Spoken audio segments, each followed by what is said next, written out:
have helped shape the careers of many successful leaders across various industries. Throughout his distinguished career, Frank Soonius has demonstrated a deep commitment to helping individuals transform their personal and professional lives. His engaging speaking style and practical strategies and passion for empowering others have made him a sought after mentor and speaker worldwide. We are incredibly fortunate to have Frank with us today. His wisdom, insights, and actionable strategies will provide us tools we need to elevate ourselves and others across the globe. Please put your hands together, everyone, with me to welcome Mr. Frank Soonius. Stage is all yours, sir.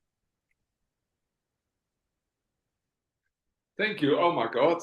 Can I take you with me to all my events? Because I want to be introduced every day like that. I love it. And of course, Dr. Elizabeth sent me always those beautiful banners. And then she says, can you come and can you do this? And to be honest, I can't. I'm not allowed anymore. But when Dr. Elizabeth asked me, I will do it because I'm now signed up with some agencies, and they don't like it anymore that I speak. But guess what? I am because we are, and that's what being. I met Dr. Elizabeth so many years ago at the Les Brown conference, and we met, and of course we all love the way Les Brown talks and the world-class speakers, and then I didn't even know that I will become an author of a life-changing book, Trapped in a Dream, Never Lose Your Drive. And why? Why did I write this book? It's easy. You can wait for a miracle or become a miracle. And guess what? I made that choice. I made that choice to not give up. But I'm wrong. I'm saying it completely wrong. I gave up. I gave up on life 28 years ago. So I'm already in overtime. I'm living already 28 years in overtime. I gave up. One day I said, I can't do it anymore because I couldn't connect the dots anymore. The dots, the life became so difficult. I was a winning coach. I was a trainer, a remarkable researcher. I was doing so well in the basketball world, and everything was going well. But then something really went wrong in my life.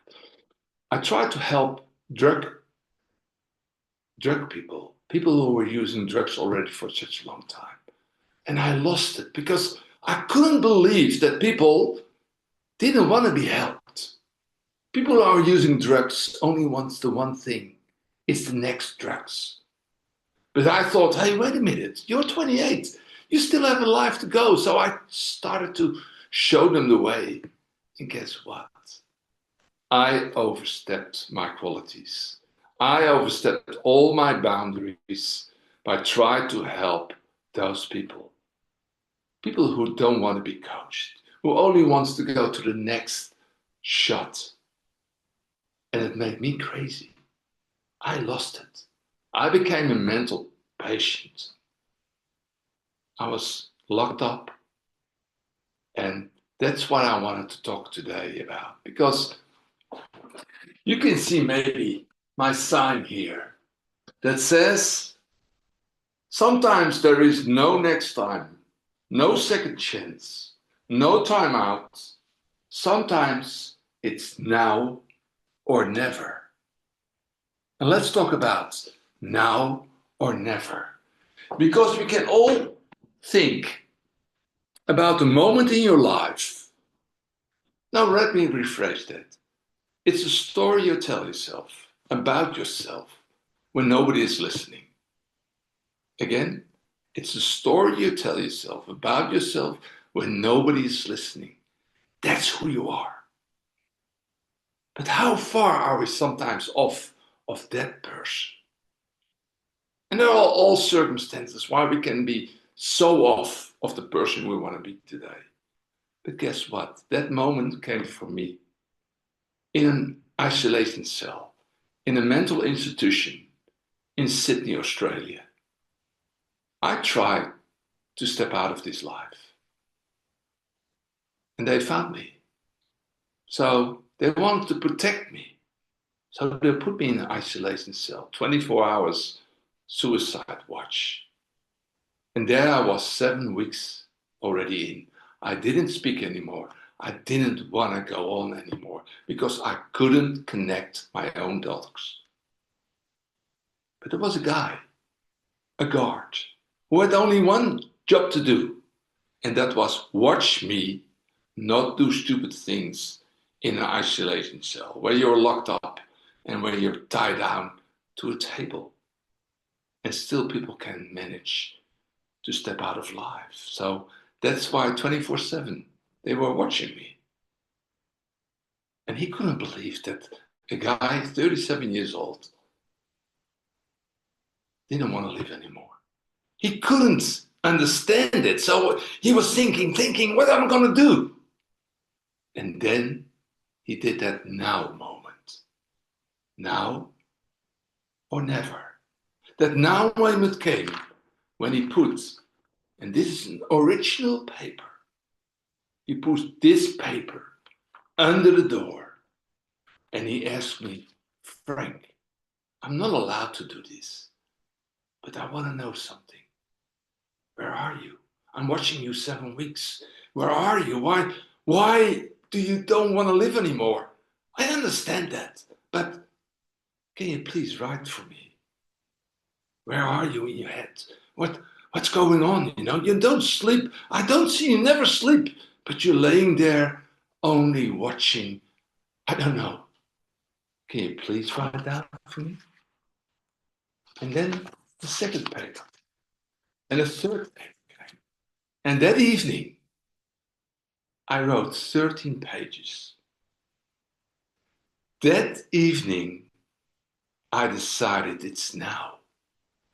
And those 13 pages, here are the originals. They are yellow, so I have to do something because I have to put plastic over them because they're gonna fall apart. That evening, that guard confessed to the psychiatrist that he did something that was dangerous. But he gave those papers to my psychiatrist who were trying to fix me. And this psychiatrist started to read those papers. And those 13 pages are now the heart of my book, Trapped in a Dream, Never Lose Your Drive. Because those 13 pages saved my life. Because the next day, in the Daily Telegraph of Australia, was an article saying, a man with a brilliant mind. Mental patience. Next day, brilliant mind. Life can change. They took my medication. I was on the wrong medication, they found out. They took the medication off me. They started a new treatment. I started to talk again. I started to eat again.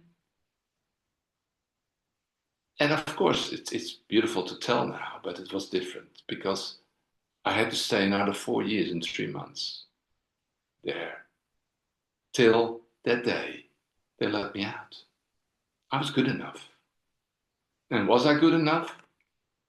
I don't have a clue. I had another go. The story you tell yourself about yourself when nobody is listening.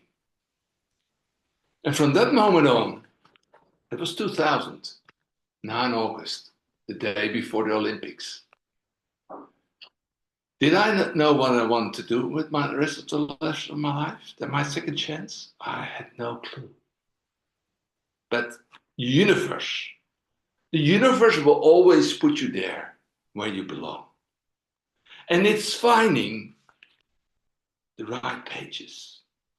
It's finding those people who see the best in you when you don't have a clue.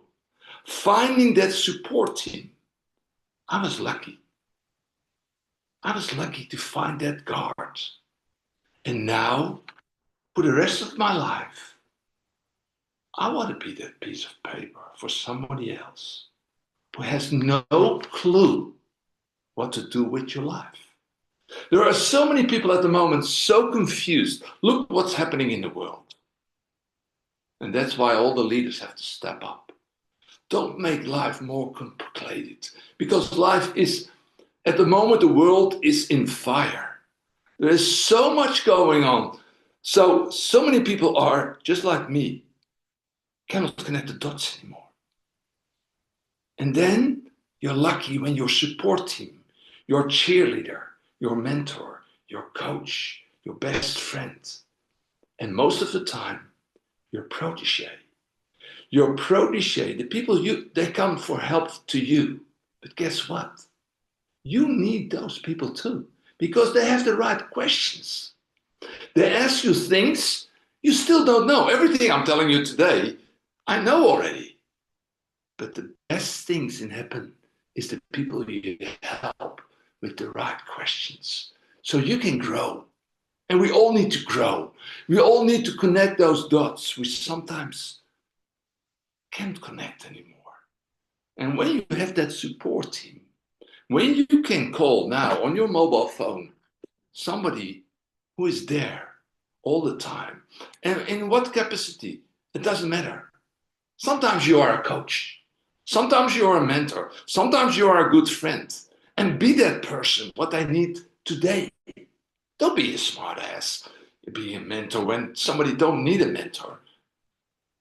Be that person that somebody needs. So when you say to somebody, how are you doing today? And if you give the answer, oh, I'm doing fine, I'm okay. Don't fall for it. Don't fall for it. Say again, hey, I'm your friend. Don't bullshit me. Don't put me the actor. You know, there are so many actors in the world. I think 80% of the people act in their life because they don't want to tell the story they tell themselves about themselves when nobody's listening. They don't want to say that they off because nobody wants. Look at Facebook, look at Instagram, look at LinkedIn. Oh my God, they're all unbelievable coaches and winners, and they show only the good things. But is that the truth? That's not the truth. We all know that 80% of the people will say in the end of their life, I wish I had lived the life I saw in front of me. So we're all actors.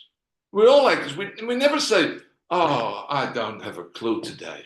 No, we always say, oh, I'm doing well. And you hope that, everything will be well. Guess what? You can wait for a miracle. But you better become a miracle. Because we know that feeling that we don't want to talk about how we feel today. Did I feel good today? Yes, I did my training in the morning. Am I there yet? I'm not even close to being the person I want to be. Not even close. I'm doing well, but I'm not even close. So many people say after my talk, oh my God, you're so good. Come on. I'm only telling you what I know today. Am I there yet? Not even close, but I'm better than an hour ago because I speak here with people who wants to do something in the world, leaders. Yes, we can. It's our duty. It's our duty because 80%, and maybe at the moment it's even more, people don't have a clue what they're going to do with their life. So think again. The story you tell yourself about yourself when nobody is listening, that's who you are. But what you need today. That's why I wrote the book, Trapped in a Dream. Never lose your drive. Always look for that support team. Always look for that person who will say the right things to you. When I said I'm going to write a book, you know what they said? I'm a tennis coach. I'm a basketball coach. They all said, Frank, you're not a writer. Come on, please. Who's going to decide what you can do and what you cannot do? Only yourself. The story you tell yourself about yourself when nobody's listening, that's who you are. But think what you need. Let's think what you need. And I need still a lot. I still need to listen to other people because listening is where it all starts. But then you have to open up. You have to say, you have to need the guts to say to somebody, I'm lost. I cannot connect that dot. And when you have somebody in your phone you can call and who said, hey, listen, Frank, I make some time free. Let's have a talk. Let's have a talk. So when Dr. Elizabeth asked me to come again, I should have said no because my agent says, what did you do this morning? And of course I'm going to be honest because I'm always trying to be honest. And I'm going to tell him the truth. And you know why I'm going to say it? Because he's going to agree with me. Because there are people who brought me here today where I belong. They saw things in me I couldn't see. So I'll always be honoring those people who were there. When I saw Dr. Elizabeth for the first time, I was confused. Of course, I was acting that I was knowing everything and I'm going to Les Brown. And I was sitting there, I will become a world-class speaker. I played that clown. I looked great and they always look at me, oh, you're smiling. Did you know that I was 13 years a mental patient? I was locked up for 4 years and 3 months. I've got no sign on my back saying what I had to go through to become the person I am today. So don't judge people when you see them. You never knew where they were. And don't judge me for being in my winning season. Where were those people when you were in your losing season? They were not there. But I know now who the people who were there when I was not doing that well. And some people, and maybe Dr. Elizabeth don't know that, but they were there. They gave me the time. We had a talk. She honored me. And she's still honoring me here every time. And when she put honorable, I always think, oh, is she talking about me? Am I that person? Yes, I am that person. I am, and we all are. In South Africa, Ubuntu, I am because we are. We're all the same. We all have the same. We have problems sometimes. We are in winning seasons. We are in losing seasons. It's all about the story you tell yourself about yourself when nobody's listening. Think again. What do you need today? What do you need to make that next step? Because when you're happy, everybody around you start to become happy. And that's how it works. And so many people say, oh, I'm going to change the world. I'm going to help so many people. And then Nick Vujicic, the man with no arms and legs, who told me once, what do you know about your neighbor, Frank? Don't start with, I'm going to change the world. What do you know about your neighbor? Yeah. Think about that. What do you know about your neighbor? What do we need? Because you need that neighbor to go to the next neighbor. Yeah. When you go to the next neighbor, we go to the next one. Mm. We can only do door by door, person by person, to be the best ourselves. If you are who you want to be, the story you tell yourself about yourself, then you can help people and not earlier. So I need you all. So thank you for listening to me. And that's, high impact. I want to be high impact, but I need other people because we have to spread it so people can connect some dots. Thank you, Dr. Elizabeth, and it's always a pleasure to be here. And yes, we can because we are. Thank you. You just made my day. sharing your stories. That is why I can knock your door at any time. I can first of all be patient because we all go through one thing or the other in our own closets. But I know that I can have enough patience for you to come back and share your stories. Because your Tell my age. stories, Don't tell my age. because your stories melt my heart. I don't know of any other person on this platform, if they're really listening and following your stories. It melts my heart. It also makes me to check myself because sometimes we want to picture the way we want people to see us. But then for them to really see our authentic, you have to be real to yourself.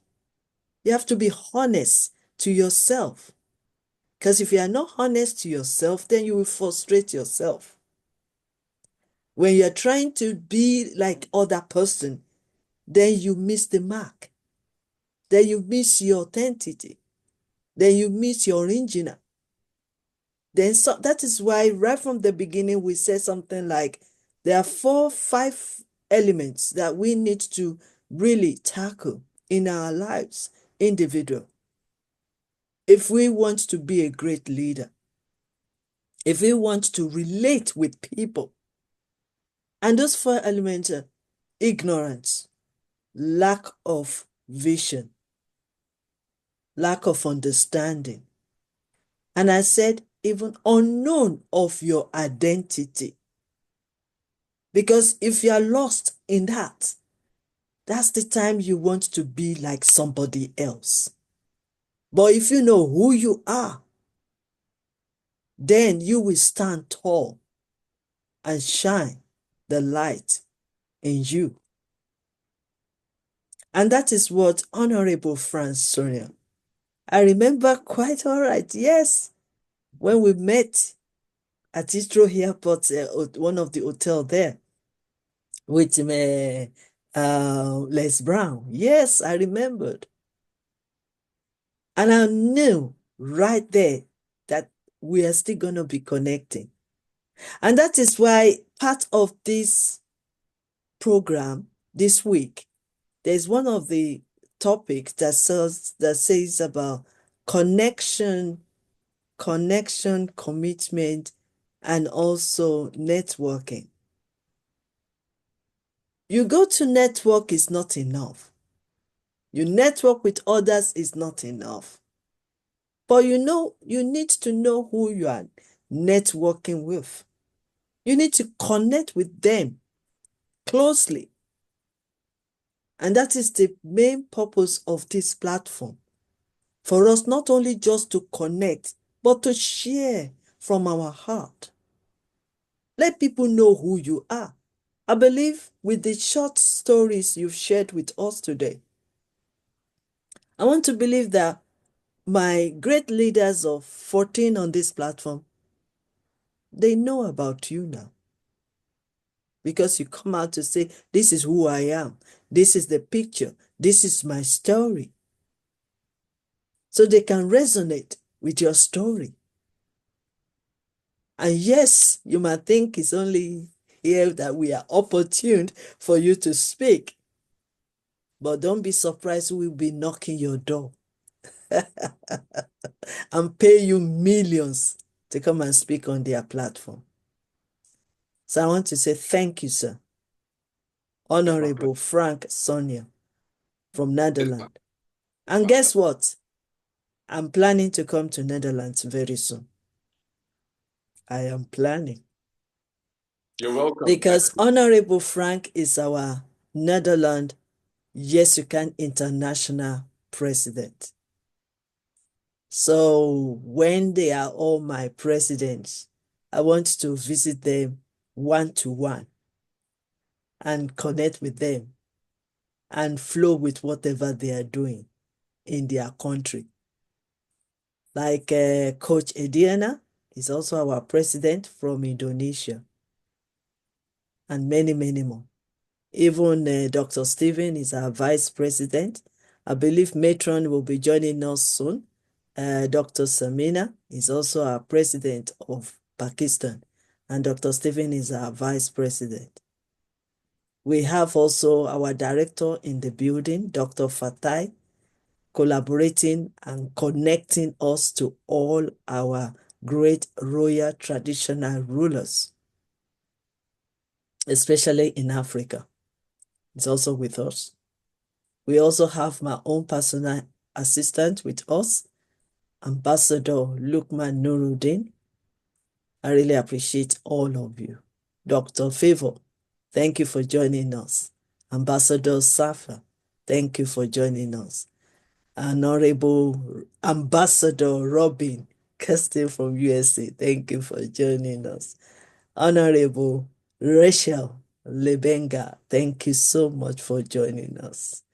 Okay, without wasting much of your time, I would like to introduce to you. I want to also appreciate, my mentor is smiling, always smiling. That is a very magic that you can connect with Professor General Charles Ewera. Thank you, sir, for checking on us. Okay, without wasting your time, I would like to move on to our next speaker. I will show the slides. I believe she's in our building, Professor. I will show the slides, and then Dr. Stephen will welcome her to the platform. And after that, Dr. Fatai Toromade, get ready after the next speaker. Thank you. Okay. So our next speaker is Professor Dr. Shpresa Delija from Albania. I believe I'm correct. Professor Dr. Shpresa Delija, born and educated in Albania. Okay. Is a professor of English in the Faculty of Foreign Languages at the Tirana University, Albania. She has been teaching for, 46 years.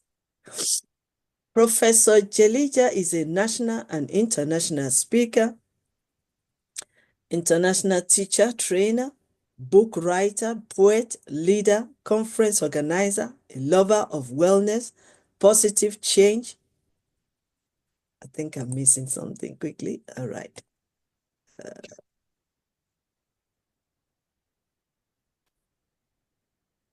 Professor Dr. Shpresa Delija from Albania. Professor Dr. Delija, born and educated in Albania, is a professor of English in the Faculty of Foreign Languages at the Tirana University, Albania. She has been teaching for 46 years now. Professor is a national and international speaker, international teacher trainer, book writer, poet, leader, conference organizer, a lover of wellness, positive change improvement, growth, empowerment, knowledge, and learning. Encouragement and inspiration of the teachers, students, teachers, and women, not only in Albania. Professor Delija is a philanthropist. She has set up the first resound room for student teacher at the faculty. She's been teaching for so long to create space for her student teachers to study and to feel comfortable. Professor Delija is the Global Wellness Ambassador, and she is the Albanian Ambassador for ESWP Empowerment through spoken words poetry and TAPNUN2U. So, permit me to welcome Dr. Stephen Cameron to welcome our next speaker. Thank you so much, YY. Not yet. Yes, Dr. Stephen. Thank you so much, YY, Professor Dr. Queen Elizabeth Lucas, for your remarkable leadership, dedication, and unwavering commitment to making this event a transformative experience for all of us. We are truly grateful for your guidance and tremendous impact you continue to have on everyone here today. It is now my honor to introduce you a distinguished individual whose expertise and passion have touched the many lives across the globe. Please join me in welcoming Dr. Shpresa Delija. Professor Shpresa Delija, she's from Albania. She's a professor of English in Tirana University, philanthropist, international speaker, and a teacher and an author. Dr. Shpresa is very expressive and an exceptional professional and a dedicated expert in the field of personal development, emotional intelligence, and leadership. With a deep understanding of human mind and how it influences relationship, Dr. Delija has been at the forefront of empowering individuals and organizations to create positive, lasting change. Her extensive experience in managing emotional relationship, communication strategies, and conflict resolution has helped countless people navigate challenges and build stronger connections in both their personal and professional lives. Dr. Delija's work goes beyond simple advice. She brings actionable insights that foster personal growth, emotional resilience, and transformational leadership. Dr. Delija's unique approach combines compassion, intelligence, and practical techniques that resonate deeply with those she mentors and works with. Her commitment to helping people develop better relationship through emotional intelligence and effective communication is truly inspiring. We are incredibly fortunate to have Dr. Shpresa Delija with us today, and we know that her expertise and passion will greatly enrich our understanding of the mindset for transforming relationship. Please join me in giving a warm welcome to Dr. Shpresa Delija as she takes the stage. The stage is all yours, ma'am. Welcome. Thank you so much. Actually, I'm very much, emotional and also impressed by your introduction. Beautiful introduction. And thank you for all the words you said. So I'm going to repeat the words of Professor Frank that just told us that we should know who we are, and we can do things. So for today, I would like to talk about the importance of children being our legacy for the future of the world. Being a long life academician, but also educator, teacher trainer, and staff concerning educational system in Albania and beyond that, I thought it would be better to think of our future now. So why building legacy, school legacy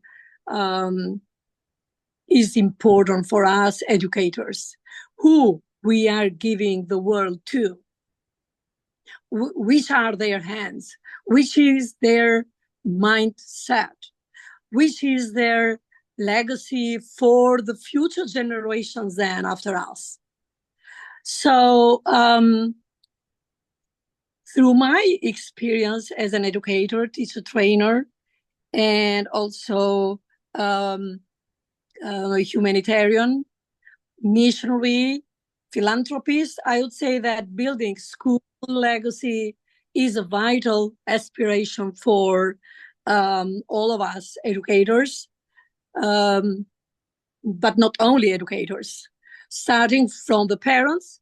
So there have to be some master classes for mothers and fathers to understand their role in the family and how important their kids are in the family. And for us as educators to understand that we are because our kids are. We cannot be in our schools. We cannot have schools if the kids are not in the schools. And we saw that. We proved that or COVID-19 proved that. When the whole world was locked down, education was done, through Zooming, meeting, frozen hearts, but the human connection was completely lost. So I miss my students. Though, we had our videos on, but it's not the same when you talk to them in eye to eye, when you ask questions to them and they are willing to reply, or you have a kind of a cross conversation between your students and yourself. So in this way, we understand who we are and what to do, how important our students are, and our kids in the elementary schools or even in the kindergarten they are.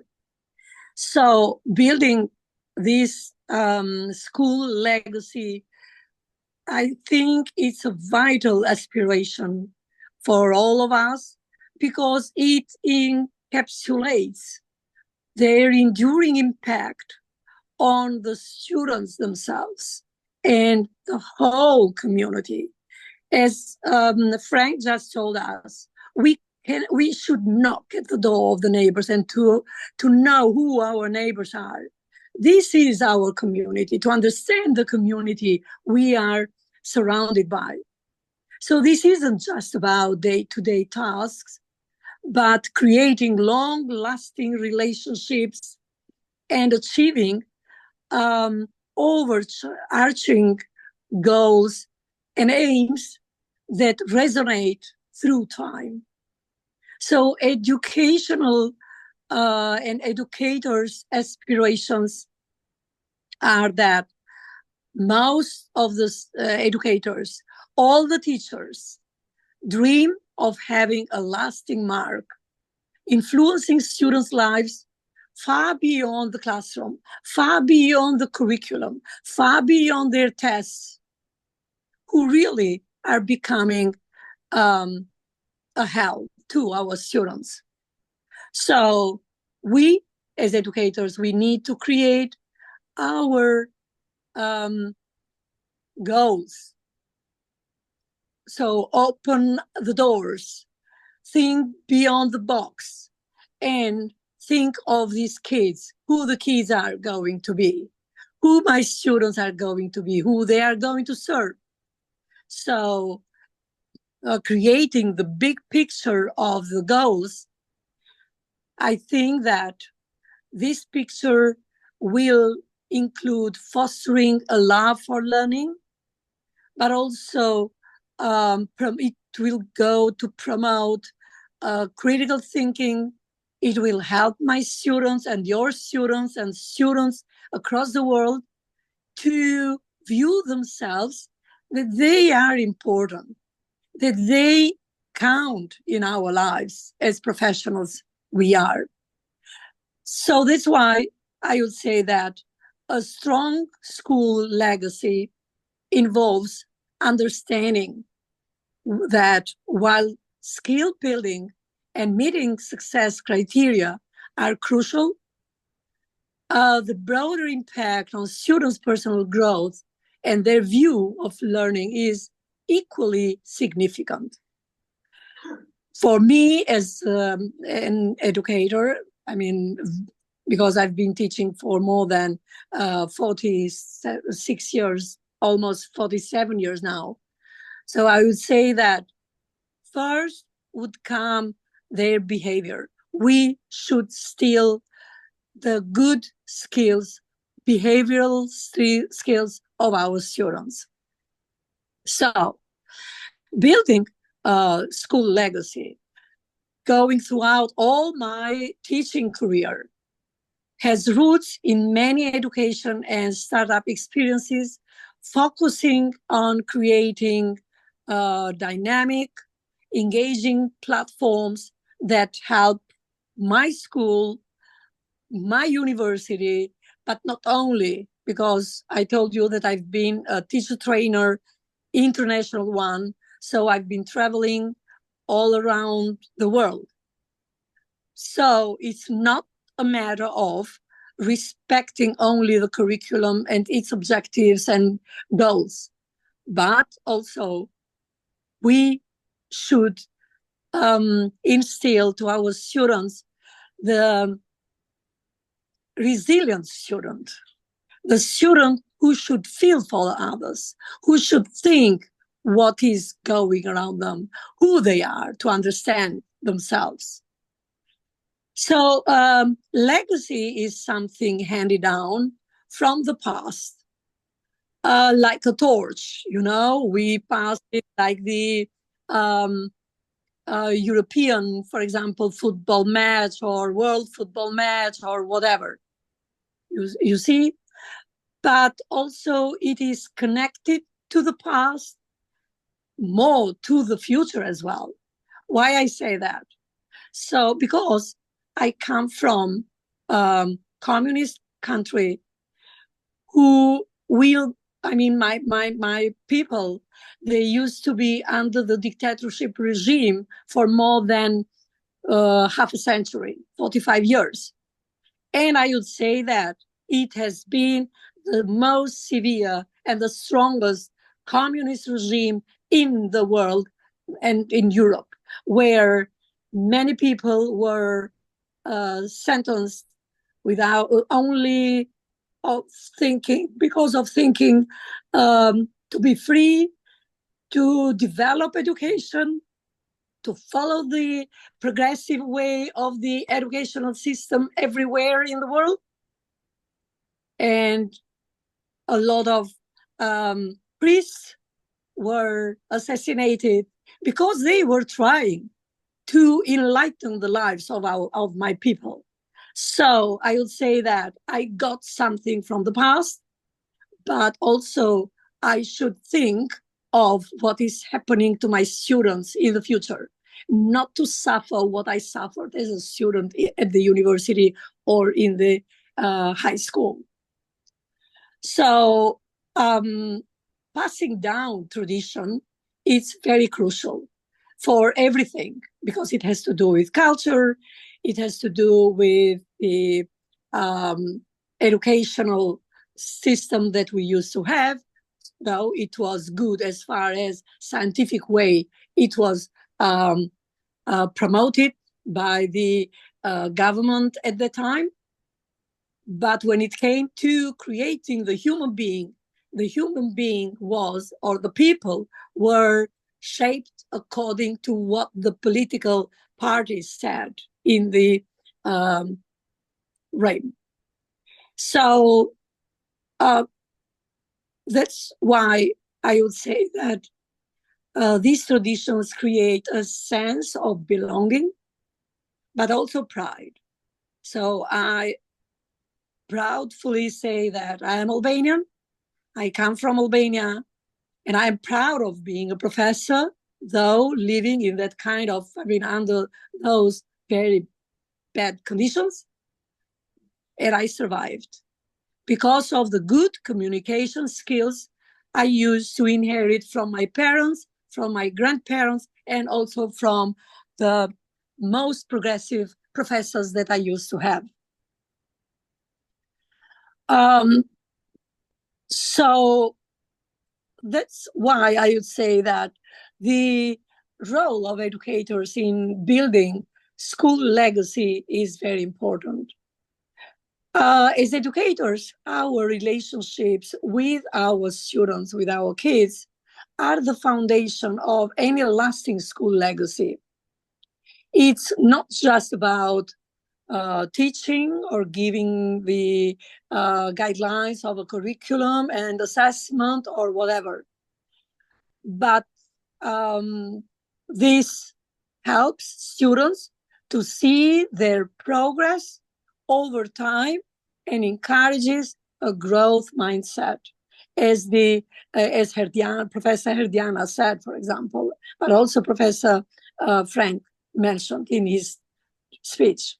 So when students view themselves as capable learners, as valuable human beings in the class and in the community, they are more likely to engage deeply with the material that we, both students and professors, students and teachers, we both take part in designing these materials for our teaching process. So we take the ownership of our education. So the ownership does not belong only to the professors, only to the teachers, but it belongs to both students and teachers as well. So we teach and we also discuss about the innovative teaching methods going around about the world, creating alternative learning environments, which make a deep and very big difference in our lives. And this made me to create the resource room for my students, teachers in my class, because they are becoming teachers of English in Albania. But who knows?